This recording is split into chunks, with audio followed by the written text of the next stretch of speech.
একজন শিক্ষকই পারে ভবিষ্যৎ প্রজন্মকে সুশিক্ষায় গড়ে তুলতে। তাদের মধ্যে আদর্শবোধ, সংস্কার, নম্রতা এবং ধৈর্য গড়তে। বর্তমানে শিক্ষক আন্দোলন নিয়ে সারা রাজ্য এখন একেবারে তোলপাড়। একদল পড়াশোনা করে চাকরি হারিয়েছেন, অন্য দল ঠক জোচ্চুরি করে চাকরি পেয়েছেন। সবে মিলে একেবারে ঘোলাটে পরিস্থিতি। কিন্তু একজন সঠিক শিক্ষক যে এমনই হয় তারই নজির দেখা গেল কাকদ্বীপের বামানগরে। অবসরের পরেও বিনা পারিশ্রমিকে শিক্ষকতা করার জন্য এগিয়ে এলেন কাকদ্বীপের বামানগরের বাসিন্দা তপন কুমার বড়ুয়া।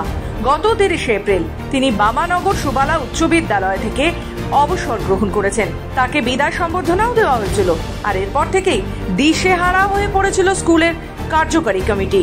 কারণ এই স্কুল থেকে তাপস বাবু অবসর গ্রহণের পর শিক্ষকের সংখ্যা কমে দাঁড়িয়েছিল মাত্র 24। অথচ এই স্কুলে ছাত্রছাত্রীর সংখ্যা প্রায় 2500। এছাড়াও এই স্কুলে ছাত্রছাত্রীদের জন্য আলাদা 2টি হোস্টেল রয়েছে। হোস্টেলে ছাত্রীর সংখ্যা প্রায় 600, ছাত্রীর সংখ্যা 500 জন। কিভাবে স্কুল ও হোস্টেল চালাবেন তা নিয়ে একেবারে চিন্তায় দিশেহারা হয়ে পড়ে কমিটি। এটা আমাদের কাছে অনেক কিছু পাওয়া, কারণ হচ্ছে স্কুলে হচ্ছে আমাদের যে পরিমাণ ছাত্রছাত্রী আছে সে তুলনায় আমাদের শিক্ষক নেই। কিন্তু স্যার যে রিটায়ারমেন্টের পরে সঙ্গে সঙ্গে আমাদেরকে আবেদন জানালো যে আমি আবার পুনরায় স্কুলে পড়াতে চাই। ছাত্রছাত্রীর মধ্যে মায়া পড়ে গেছে, বা যেহেতু উনি এই বামানগরের লোক, তো সেক্ষেত্রে উনি বামানগরে এই স্কুলের প্রতি ওনার টানে যে ঘুরে এসছে, এটা আমরা অত্যন্ত গর্বিত। স্যারের কাছেও আমরা ছোটোবেলায় পড়াশোনা করেছি, আবার স্যার যে রিটায়ারমেন্টের পর ঘুরে আসবে এটা সত্যি আমাদের আনন্দ খুশির খবর। যখন স্যার রিটায়ারমেন্ট হয় তখন আমাদের সবাই খারাপ লাগছিল। কিন্তু চমক আসে এর পরদিন।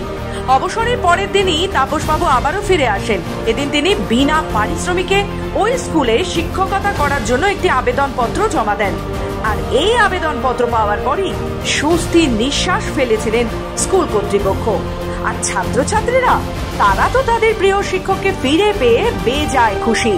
আমাদের কাছে খুবই একটা ভালো বিষয় যে স্যার ফের এসেছেন আমাদের কাছে।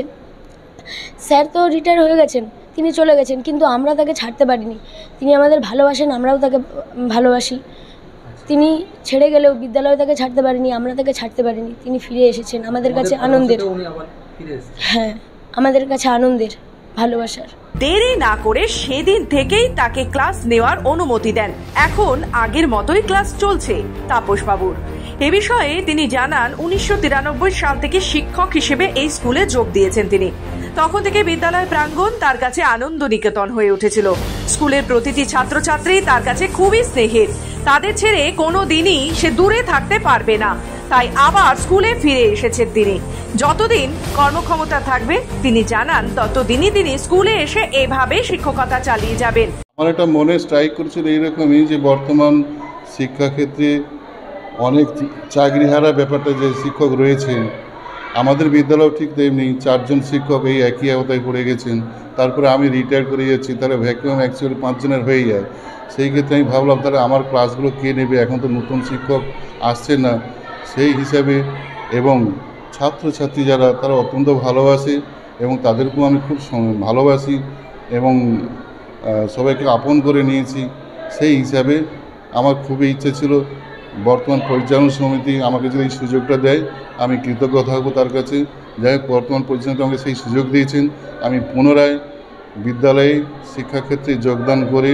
বামানগর সুবালা উচ্চ বিদ্যালয়ের ভারপ্রাপ্ত প্রধান শিক্ষক তপন কুমার মণ্ডল বলেন, তাপস বাবু পুনরায় ফিরে না এলে খুবই সমস্যায় পড়তাম। তিনি 5ম থেকে 8ম শ্রেণী পর্যন্ত ক্লাস নিতেন। সপ্তাহে 25টি করে ক্লাস নেন তিনি আগের মতো এখনো একই রকম ভাবে ক্লাস নিয়ে চলেছেন।